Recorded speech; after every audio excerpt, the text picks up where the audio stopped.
Hey guys, Xlice here. Qingxiao arrives in version 3.6 Wuthering Waves, and she's basically a sky blue version of Irelia from League of Legends. She's a 5-star arrow main DPS that deals massive on-field damage with Toon Strain. If you're a fan of the Blade Dancer swordsmanship style, she's also got some sick movement mechanics that you can abuse in world exploration. In this complete and detailed guide, I'll explain everything you need to know about Qingxiao. We'll start with an example combat rotation, then explain everything useful in her kit, go through her best builds, weapons, and echoes, her sequence nodes, best teammates, run through a proper gameplay showcase, and give you a final review on if you should pull her. Creator summary disclaimer on screen as usual, and with that out of the way, let's get into it.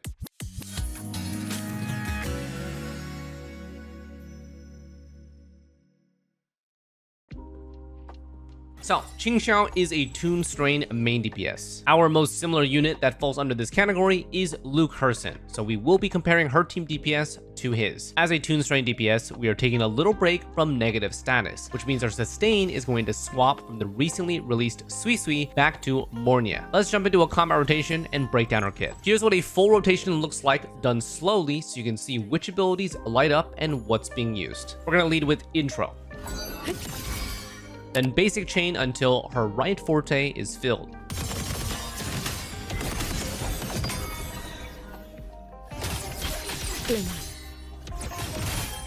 Then we enhanced E skill. This should fill both sides of her forte.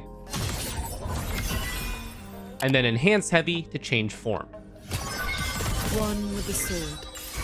Then we're gonna hold basic all the way to fill the forte and trigger enhanced heavy 2. Evil purge. Pure lights. Shake the sky. Then ult, and we're finished. Swords. Purge the realm. It's a pretty chill main DPS rotation, made even more chill since her basic attack chain is just hold left click. You just fill both sides of her first forte bar, stance change with enhanced heavy, then hold left click again to basic attack, and trigger enhanced heavy 2 for big damage. And with the ultimate for a juicy new. In full speed, this is what that looks like. Change of mode. Pierce the sky. A quick end to you. How many strikes can you survive? Chords. Cleanse the filth. So now let's break things down step by step. Her forte is split into 2 bars. The left side is filled with her on-ground basic attacks and her E skill. Normal E skill gives about half, but when it glows green, it's the enhanced version which gives about 75%. Enhanced version is activated by using her intro once per rotation. This E skill does have a 20-second cooldown, so wait for the green version. Now, the right side is filled with mid-air basic attacks and also her intro on cast. During my rotation, you'll notice that after the intro, she's already in mid-air mode. So we just full basic chain to fill the right side, and then enhanced skill when we land to fill the left side. You also will notice that the enhanced skill shows up briefly when the right side is about 90% filled. This is because her basic chain actually finished there, and we started a new one to fill the last 10%. So just wait until the right side is fully filled before using enhanced E skill. After that, both sides should be filled. If not, they'll be close, so just basic attack until they are. Then, we simply enhanced heavy to change stance. Then her forte changes to a sword, and you just basic to fill it up. Now, the first time you fill the sword forte up, her basic attacks are twice as strong. Once her forte is full, her basic attacks go back to normal damage. This just means you can't stay in this mode and deal big damage forever. You have to enhance heavy and continue the rotation. Once full, she can enhance heavy 2 and ult to finish up. And like I mentioned, the nice thing about her combat is that her basic chain is holding one button. Usually hold left click is the heavy attack, but I noticed that some more recent characters have quality of life where they just don't have a heavy attack and their hold left click just does their basic chain in sequence. It's kind of nice because the playstyle is less spammy. So that's basically how to play her. I also want to show you her insane overworld movement. All right, so first we're going to get in midair with a basic and then E skill. So in this mode, she has a separate stamina bar and can glide around pretty fast. But she has a special spacebar movement ability. Look at this. Outrun the light. Yeah, did you guys see how far I went? Absolutely insane. So this is high-key a reason to pull for her, but I'm not the one who suggested that. It does have a 20-second CD, and I'm not sure if this is a bug, but you can see that you can't actually see the cooldown unless you first get off or scroll it back on. So I'm gonna get off here, and then we're gonna basic and this to get back on. So now you can see that this her spacebar is back up. Catch the wind. Now it's actually insanely cool. And then I'm gonna get off with the spacebar again, and then I'll show you. So the cooldown is ticking down there. It's about 20 seconds long. So yeah. All right, so now let's finish up her kit goodies. So the first thing that's important, usually a character is a specific type of damage. Yang, for example, right? So she has like, I'm dealing heavy attack damage, right? And then all of her stuff is considered heavy attack damage. For Qingxiao, she doesn't actually have this. So all of her abilities deal their respective types of damage, which is also kind of a problem because she doesn't scale very well from any of those types of damage sources. So she's effectively just a Toon Strain girl, and she scales with attack and like general damage amp. Then the next thing that's important is this thing called Heaven's Clarity. So she gets double forte bar generation once per rotation. She has this at the start of combat, and it resets when she casts her ult. So what you saw in the beginning with my rotation is with Heaven's Clarity on. It's basically just another once per rotation benefit, and it's also one reason why we use her ult last in the rotation, because we want to use all of the stuff and refresh it at the end for the next rotation. Now the second reason is above here. It's called Mind Lock. It's also in the top forte node right here. Basically, when any teammate applies Toon Strain, Mind Lock stack +1. Each stack gives Qingxiao all damage percent amp. 7% for the first 7 stacks, and then 2% for the rest. It caps at 15 stacks and has a visual indicator on both enemies and on Qingxiao's buff bar. So 49% damage amp for the first 7 stacks, up to 65% at 15 stacks. The first 7 are basically the most important. She does apply 3 Mind Lock herself when she uses Enhanced Heavy to change form, and when she does this, her next Enhanced Heavy 2 deals twice as much damage. So it's the multiplier right here. It's called Heaven's Reckoning Ephemeral Transcendence Damage. It's this thing right here. Double this for each rotation, which is pretty fat, right? So it's kind of just barely below the Resonance Liberation. Also has a bunch of other multipliers in it. On average, her team will apply around 7 to 12 Mind Lock per rotation, so she gets most benefits at the start, but she's strongest from the second rotation onwards. And of course, if the enemy does die, the Mind Lock stacks will be transferred. Her Toon Break just describes her Toon Strain stuff. She inflicts Toon Strain with all of her attacks, which is relevant for her weapon. And then her outro is a one-liner. Just damage. Final notes for Forte priority. Biggest damage is coming from the Forte Circuit and the Liberation. Forte Circuit has her Enhanced Heavy 2 damage, and then Liberation is the new. Normal attack is also used pretty often and does pretty good damage, so yeah. Resonance Skill and Intro are just used for the Forte generation. Refer on screen for exact priorities. Alright, so now let's take a look at her build, starting with weapons. Her signature gives 36 crit rate, 12% attack, and up to 56% total arrow damage bonus from inflicting Toon Strain, and once you have it, 10% ignore defense. Qingxiao inflicts Toon Strain on any attack, so this stacks up really fast. And if you just test it out in the trial, you can see stack here in real time really quickly. For other weapons, unfortunately, it doesn't look that great. Since her damage is not a specific type like basic Resonance Heavy or Liberation, she gets very little value from weapons that give those type of bonuses. So basically, just use whatever crit rate or crit damage stat stick you can find that gives attack or generic damage amp. Now, there's honestly not much to recommend here. It's honestly either signature or something else mediocre or default like Emerald of Genesis. Now onto Echoes. So the new 5-piece set, Evil's Purge, is highly specific for her and very good. Make sure to also use the 4-cost Calamity Effigy for 20% more arrow damage bonus. The total set bonus provides 20% crit damage and 60% arrow damage bonus, including the 4-cost bonus. As a temporary stepping stone, basically only 5-piece Sierra Gale gives decent bonuses. All the other arrow-related ones either require Echo Skill or Arrow Erosion, which neither she does. For main stats, she can either run 4-4-1-1-1 or 4-3-3-1-1. So the 5-piece set Evil's Purge does have 2 different 4-cost echoes, so 4-4 is slightly easier to farm. Now, if you have her signature weapon, 4-4 is going to be less than 1% better, only because her signature already provides so much arrow damage bonus, making the 3 costs from the other build suffer from diminishing returns. If you do decide to run the 4-4 build, run 1 crit rate and 1 crit damage main stat. If you're running 4-3-3, run the standard lineup. Crit 4 cost, arrow 3 cost, and attack 1 cost. Aim for at least 80% crit rate in either build. For overall substat priority, crit rate, crit damage, attack, and then ER. Attack is actually pretty important as a third stat since the damage bonus lines are all extremely low value for her. So here's an example stat page with Media Server Echoes running crit damage, arrow, with fixed 11 attack and 7 ER. She has 2.4k attack, 72.5 crit rate, 273 crit damage, and 134 ER. This is a pretty healthy build range, but it is on the lower end of double crit rolls. So if you're aiming to min-max, you can go for 80% plus crit rate to give room for S1, and if you can, approach 300% plus crit damage.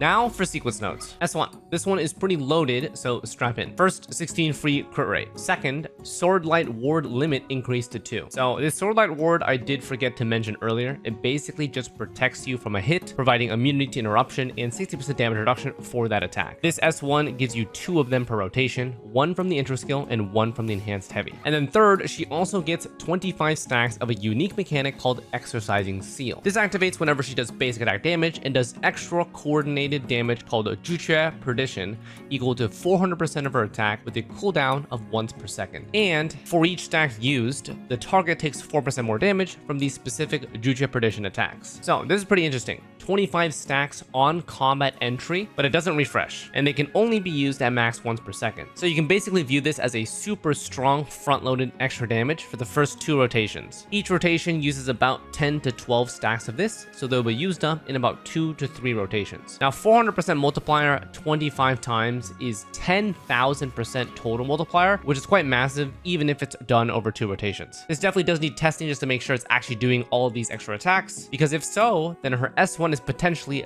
doubling her damage for the first 2 rotations, which is insane for the first sequence node. S2, Enhanced Heavy deals 1.4 times final damage. This is the one that charges her form, not the second stronger one, so it's alright. Mind Lock also increases from 15 to 25, which increases her total potential damage amp from 65% at 15 stacks to 85% at 25 stacks, an extra 20% damage amp at max stacks. She now also applies 6 Mind Lock instead of 3 with her Enhanced Heavy that changes form. S3, this one is Lib crit damage increased by 100%. She also gets a damage multiplier increase on her Enhanced Heavy 2, which is the big one, equal to 3 times the existing Mind Lock stacks. So 15 stacks is a 45% damage multiplier increase, which might be like 1.45 times final damage, which is quite large. And then Gathered Mind from the middle forte also inflicts 2 stacks instead of 1 stack of Tune Strain. Then S4 is 20% attack for Tune Strain appliers only, and then S5 is Resident Skill, now deals double damage, and Flight Stamina cost reduced by 30%. Her Resident Skill really isn't important in terms of damage, so this one is just purely filler. S6, 40% final damage increase for all of Qingxiao's abilities, pretty standard for an S6 DPS. And then her Enhanced Heavy that changes form now refreshes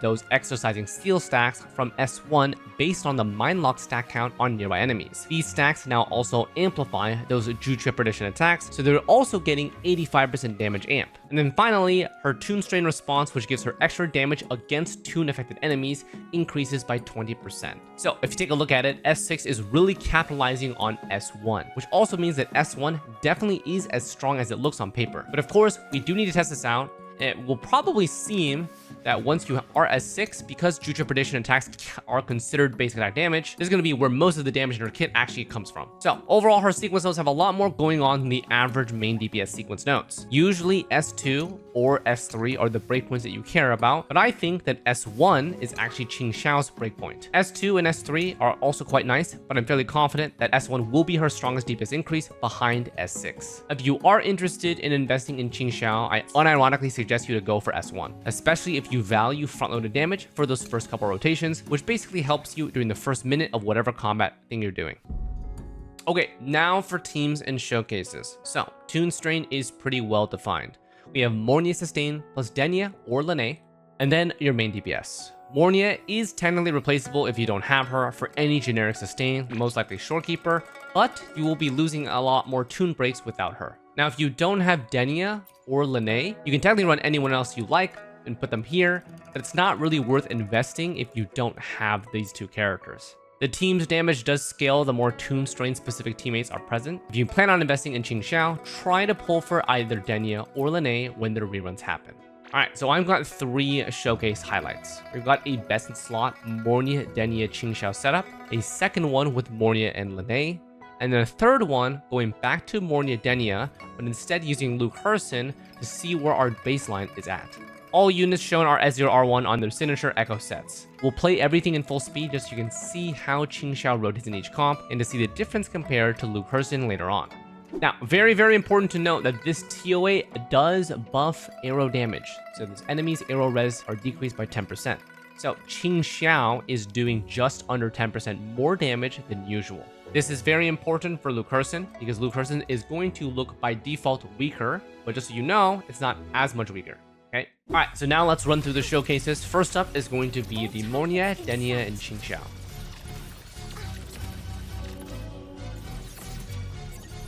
Attack confirmed. Initiating criticality protocol. Structural override. Is it my turn? Gotcha. Oh, enough. Please don't. Look at me. Vanish. Ashes to ashes. Change of mode.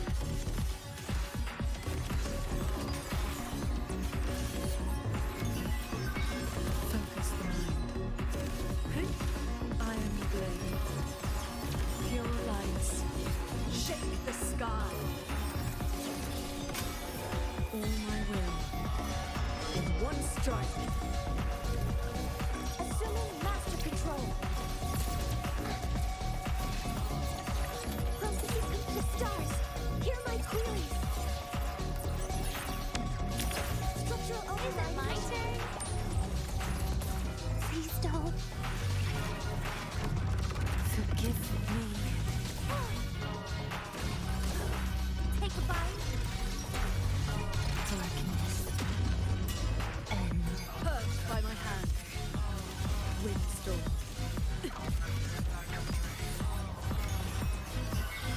Quick end to you. Shattering tunes. Rising steel. Chords. Cleanse the filth. Assuming master control. Leave it to me. Order executed. Initiating criticality protocol. Structural override. Is it my turn? Stay down. Please don't.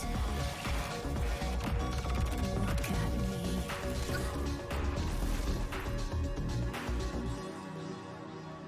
All right. Next up is Lynae and Qingxiao. Hover modules ready.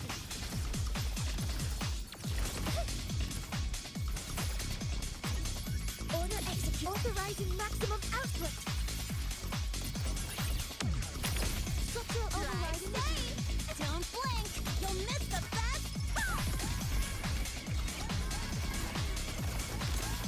Go over here.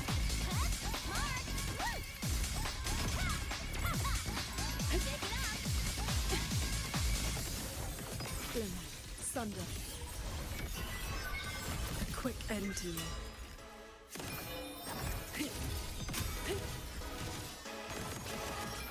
How many strikes can you survive? Chords. Cleanse the filth. Assuming master control. All units fire. Attack confirmed. Initiating criticality protocol.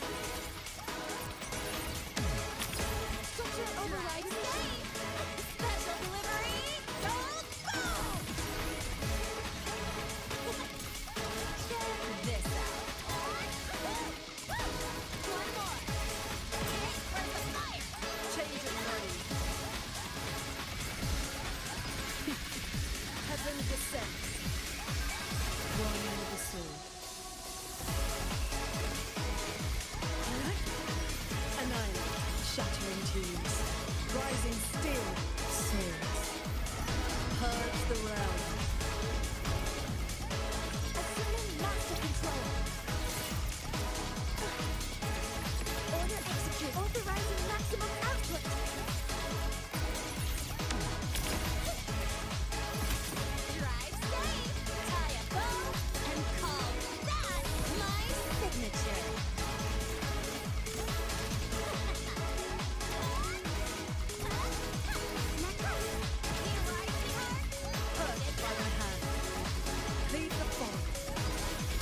Now you'll probably notice that during the second rotation, we didn't crit some important stuff, so the damage total dealt on the boss is actually significantly lower than actually it should be.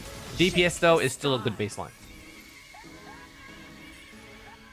And then finally, Denia and Luuk Herson with Mornye. All targets in sight.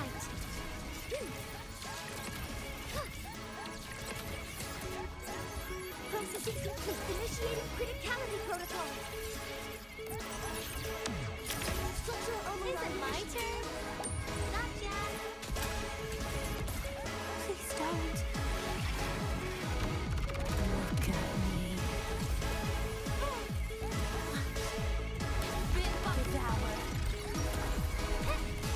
Ashes to ashes. Pain relief initiated. Imbalance at zero.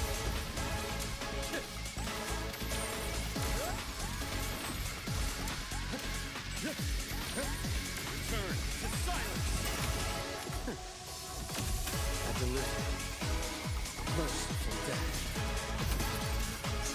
Assuming master control. Order execute. Authorizing maximum output. Is it my turn? Please don't. Forgive me.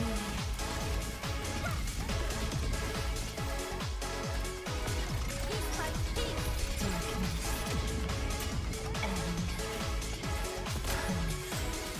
Struggle pains you more. Hunting subs. Face exposed. Blink. My scalpel etches your Do note that in this demo, his major lib attack did not crit at the very end, and we are also not TOA buffed. So I do expect that this team to perform roughly just the same or under the previous Lynae Qingxiao setup, since hitting the crit and having TOA resistance decrease would definitely bridge the gap loss of about 0.2 to 0.25% DPS. Alright, so taking a look at the performance, Denia's outro damage amp is pretty tailored to Qingxiao.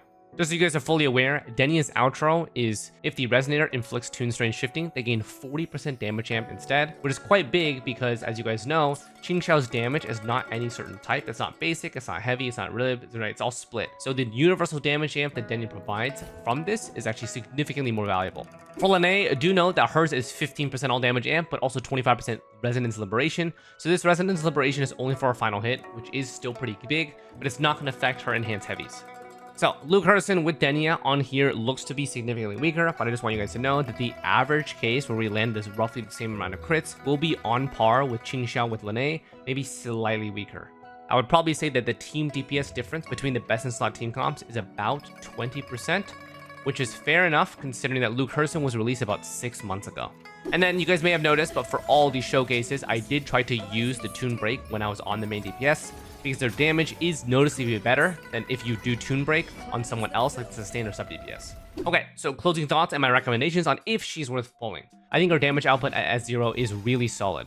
I also do believe that S1 should push her to be one of our best DPS across the entire meta. So if you're interested in pulling for her, I unironically would try to push for S1 either through Coral or just raw pulls. I would also say that her teammates are pretty important. Denia is more on the niche side since previously she was just used for Amith comps. So I do anticipate a lot more folks to either have Lynae and not have Denia for that sub DPS slot. If you don't have Denia or Lynae and you don't plan on pulling, or you just like your F2P and saving, then Qingxiao is not worth to pull for. On the topic of the sustains, just run whatever you have. Mornye is ideal for tune breaks, but SK still works well as a crit buffer. And do remember that we are still in a kind of a negative status meta with Xlice and stuff, so Qingxiao is expectedly stronger than a normal to compensate for the specific team layout that she prefers. And that should be it. That should wrap up things for our complete and detailed guide on Qingxiao. S0 to S6 will be on my second channel if I make one, so make sure to follow me over there. Thanks for watching, like and sub for more WuWa content, and we'll see you guys next time. Take care.